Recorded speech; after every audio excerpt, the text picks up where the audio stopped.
When the boat is sinking, more so those big boats, there is always a warning. It is up to you to plan your survival. So, Archbishop we Canterbury bw'awagira ebisiyaga, Papa nabiwagira, President wa America nabiwagira, Owabungereza n'aga nti atabibeeremu tebajja muwa buyambi. Gwe n'osigala ng'era totegedde, gw'oba totegedde. Naye message ye bemaze okuyita. Kati labanga amawulire ago gonna gayitingana, laba ate buwazzeewo amazaalibwa ga Mukama waffe Yesu, mugakubireko mu ngalo.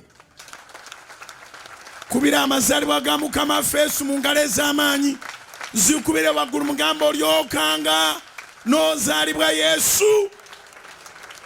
Zikubire waggulu mugamba olyokanga n'ozaalibwa Yesu.